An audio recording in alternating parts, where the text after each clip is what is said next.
Good morning, everyone. We want to welcome you all to Reading 365.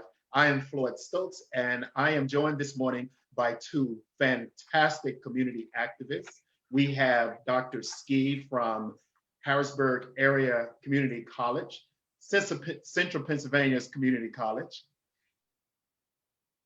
And we also have Dr. Campbell as well. She's joining us again. She's loving this reading thing. I'm telling you, she's really getting into it. And we love having her back here. So Dr. Ski is going to share first. And Dr. Ski has been the president of Harrisburg Area Community College for a number of years, and he can tell you how many. I'm going to go out on a limb and say it's been about 6 years. Very close, Floyd. 9 years. 9? Seven was actually my first guess, but I wouldn't have said 9. How time flies when we're having fun. Really we're so fortunate to have him. We're so fortunate to have him, and we thank him for sharing a book. Dr. Ski, which book do you have to share with us? I have a book written by Grace Byers. It's called I Am Enough. Fantastic. Thank you. So, you can take it away. Hopefully this is the first time some have read it, but I Am Enough is going to be a fun book for us to go through, and maybe you'll want to get it when we finish. But let me start. So you can see this young girl. Like the sun, I'm here to shine. Like the voice, I'm here to sing. How many of you like to sing? Like the bird, I'm here to fly and soar high over everything. How many of you love to swing high? Like the trees, I'm here to grow. Like the mountains, here to stand. Like time, I'm here to be and be everything I can. Like the champ, I'm here to fight. Like the heart, I'm here to love. Like a ladder, here to climb, and like the air, to rise above. Like the wind, I'm here to push. Like a rope, I'm here to pull. Like the rain, I'm here to pour and drip and fall until I'm full. Like the moon, I'm here to dream. Like the student, here to learn. Like the water, here to swell. Like the fire, here to burn. Like the winner, I'm here to win. And if I don't, get up again. I know that I may sometimes cry, but even then, I'm here to try.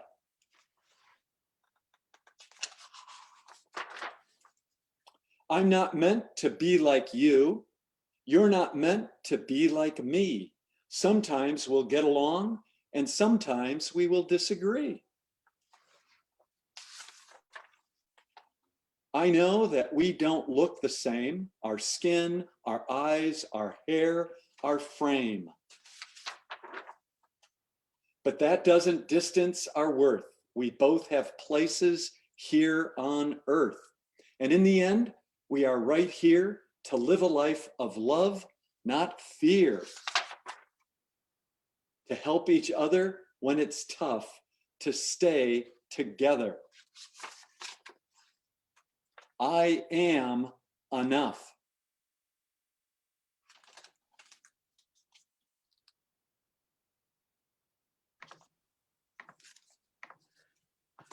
What a fantastic message for our children today, Dr. Ski. Thank you. You're welcome. Thank you so much. All right. So next we have Dr. Campbell, Kimeka. She has a fantastic book to share with us. What do you have today to share with us, Kimeka? I have The People Could Fly by Virginia Hamilton. It's a picture book, and it's illustrated by Leo and Diane Dillon. Just a wonderful classic. Thank you. Absolutely. So let's get started. All right, this book is a wonderful book. I want you to listen closely to the messages, and we'll get started today and take a look at the beautiful pictures. They say the people could fly. Say that long ago, Africa, some of the people knew magic, and they would walk up on the air like climbing up on a gate. And they flew like blackbirds over the fields, black shiny wings flapping against the blue up there. See those black wings? Beautiful. Then many of the people were captured for slavery. The ones that could fly shed their wings. They couldn't take their wings across the water on the slave ships. Too crowded, don't you know?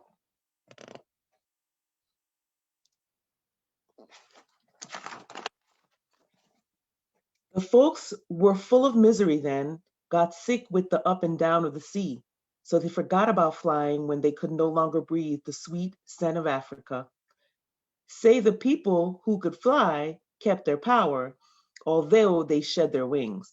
They kept their secret magic in the land of slavery.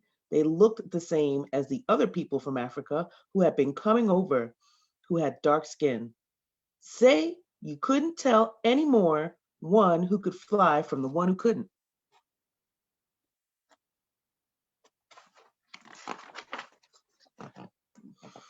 One such who could was an old man called Toby, and standing tall yet afraid was a young woman who once had wings.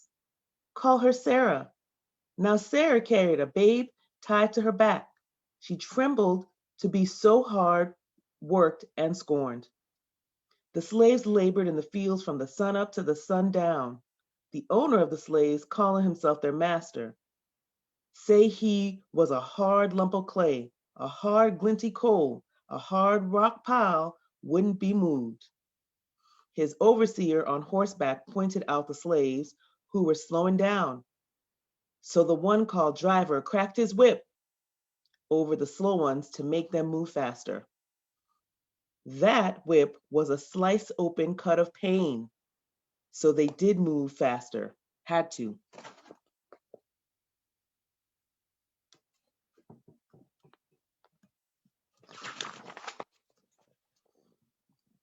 Sarah hoed and chopped the row as the babe on her back slept.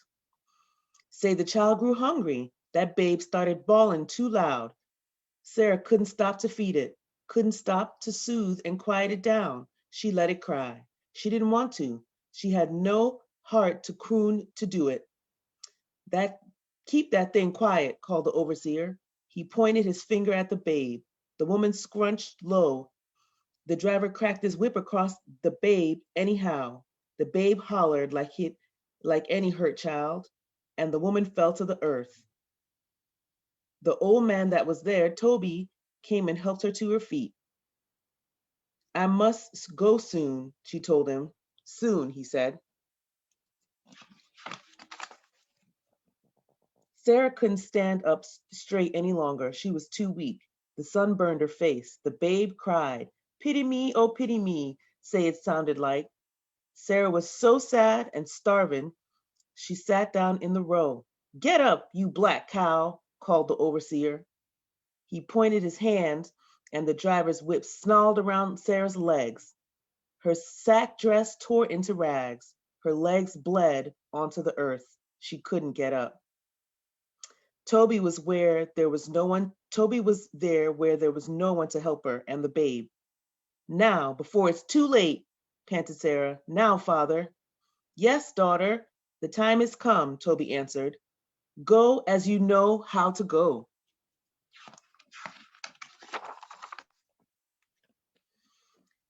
He raised his arms, holding them out to her. Kum yali, kum bubatambe, and more magic words, said so quickly they sounded like whispers and sighs. The young woman lifted one foot onto the air and then the other. She flew clumsily at first with the child held tightly in her arms. Then she felt the magic, the African mystery. She say she rose just as free as a bird, as light as any feather. The overseer rode after her, hollering. Sarah flew over the fences. She flew over the woods. Tall trees could not snag her, nor could the overseer. She flew like an eagle now until she was gone from sight. No one dared speak about it, couldn't believe it. But it was because that was there, because they that were there saw that it was. Say the next day was dead, hot in the fields. A young man slave fell from the heat. The driver come and whipped him. Toby come over and spoke words to the fallen one. The words of the ancient Africa once heard are never remembered completely. The young man forgot them as soon as he heard them. They went way inside him. He got up, rolled over onto the air. He rode it a while, and then he flew away.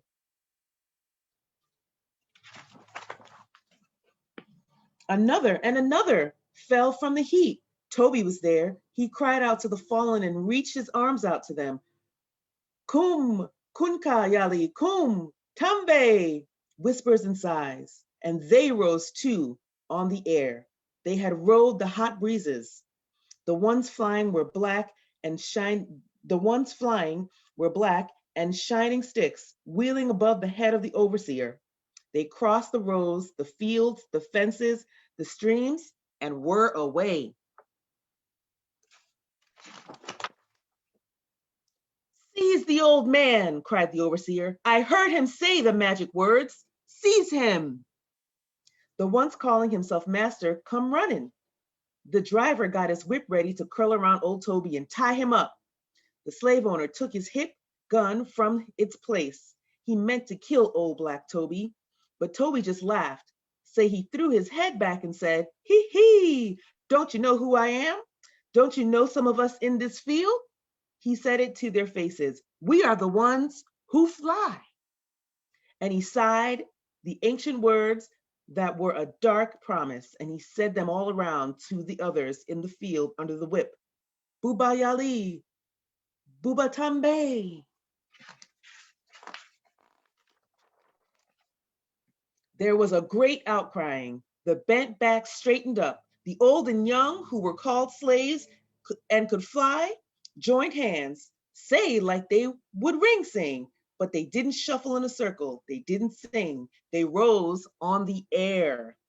They flew in a flock that was black against the heavenly blue. Black crows or black shadows. It didn't matter. They were so high, way above the plantation, way over the slavery land. Say they flew away to freedom.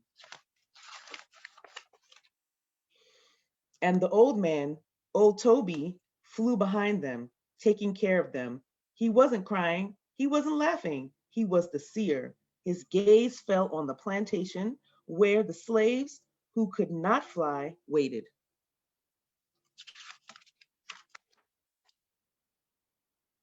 Take us with you, their looks spoke it, but they were afraid to shout it. Toby couldn't take them with him, hadn't the time to teach them to fly. They must wait for a chance to run. Goodbye, the old man Toby spoke to them. Poor souls. And he was flying gone. So they say, the overseer told it. The one called master said it was a lie, a trick of light. The driver kept his mouth shut. The slaves who could not fly told about the people who could fly to their children when they were free, when they sat close before the fire in the free land. They told it. They did so love firelight and freedom and the telling. They say that the children of the ones who could not fly told their children, and now me, I have told it to you.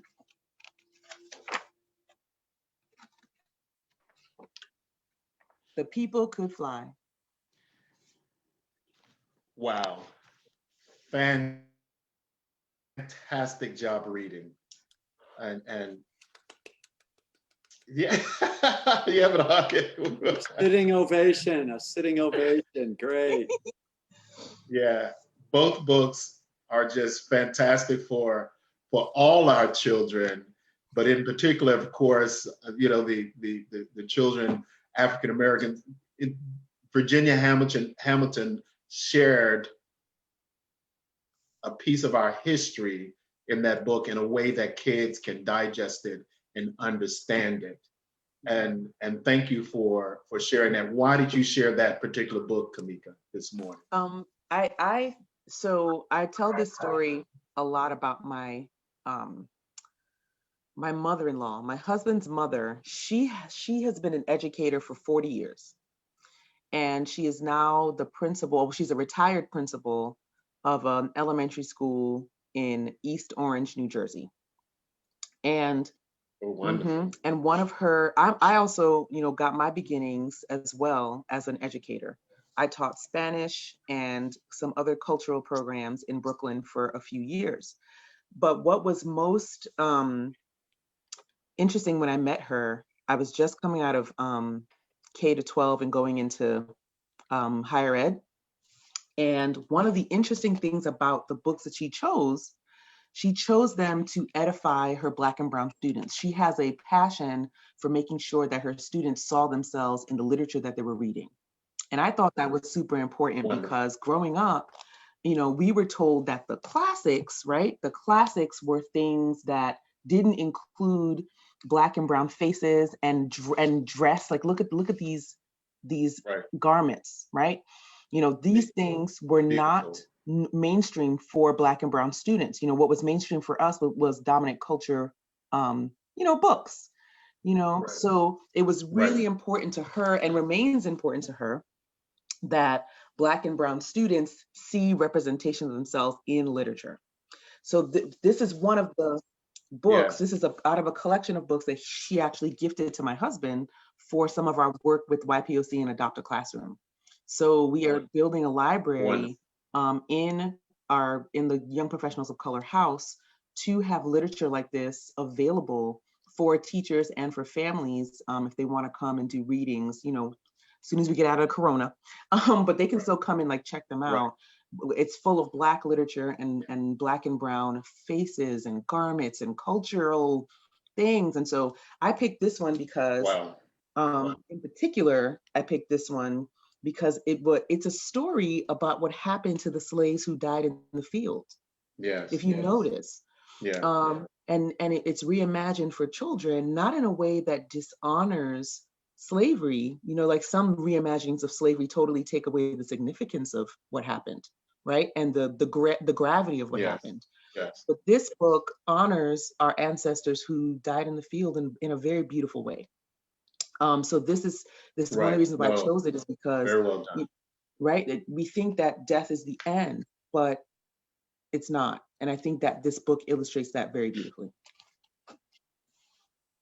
Yeah, definitely does. Wonderful. And then Dr. Ski with your book, I Am Enough, who doesn't need to hear that message, but especially, the main character, the little girl in the book, and just beautifully done. Why did you choose that book this morning? Well, first of all, I should say, muy bien, señora Kimeka. Muy bien. Muchas gracias. Muchas gracias. We get a little bilingual here today. Floyd, one of the reasons that I find this book very important is twofold.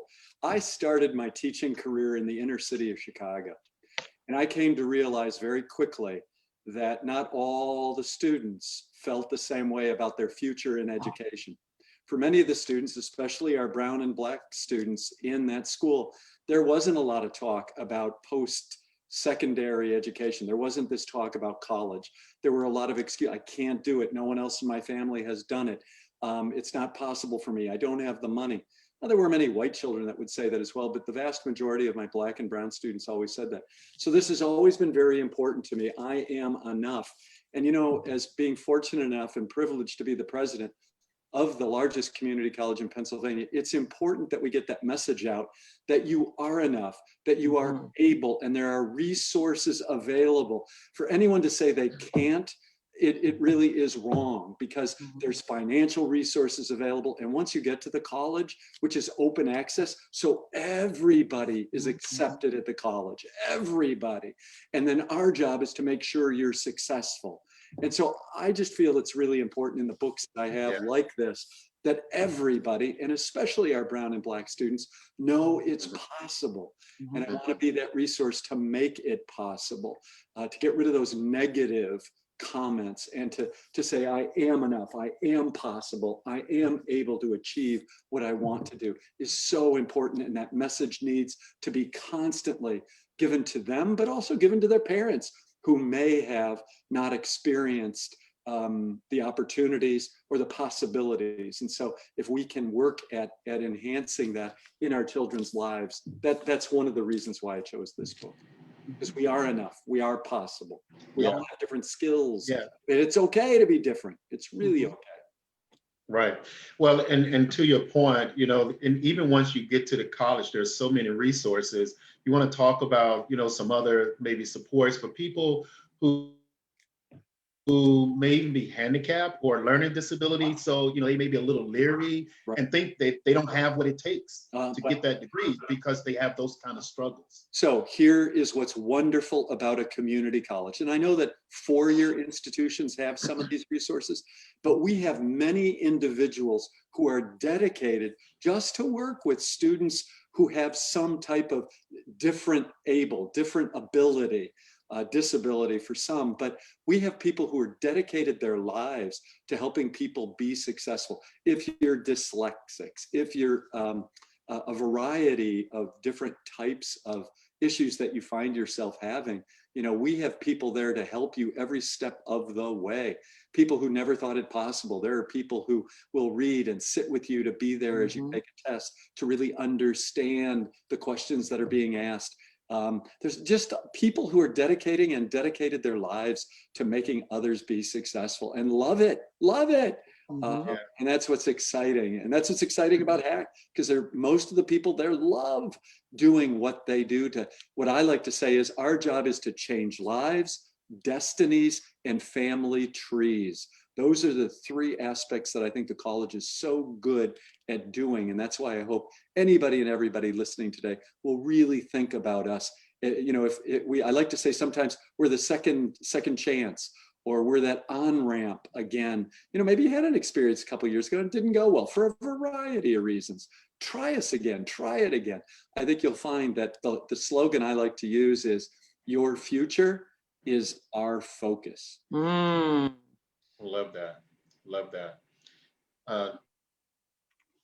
Dr. Campbell, my great grandmother was born 23 years after slavery, 1887. She was 80 years old when I was born, and she lived to be 113 years old. Wow. Right? So, you know, the history she shared with us. But, you know, it's important that we know and we share with our kids where we came from in that book that you just shared, and just beautifully done, written, and the images, you know, by Leon and Leo and Diane Dillon, you know, just beautifully done. You talk about the importance of us sharing our history with our children. Oh, absolutely. And I think one of the things, and it actually connects directly to what Dr. Ski is talking about as well, and I want to make that very explicit connection. When you share the history, right, and when you do the act of remembering, because history is so that we remember, right, we not only understand, you know, the proverbial, you got to know where you come from to know where you're going, right? That's first, but additionally, and I think as equally as important, you understand how people survived. Like, you understand how people made it through, and you gain inspiration from that, right? That's my personal experience. And so history is definitely for remembering, but history also gives you the tools and the ancestral experience to know that you can make it through this. You can make it through the things that are happening in your life. You can make it through the oppression that you are facing. You can make it through these different challenges that are coming up for you, especially when we know that for Black and Brown students, the metrics are, not in our favor, right? The statistics don't always translate, when you look at them, that we are going to be successful. I mean, this is the truth. So when you look at your history and you look at the retellings and the reimaginations of history as well, you get, to me, you not only just remember and say, I remember, but you also say, this is my inspiration.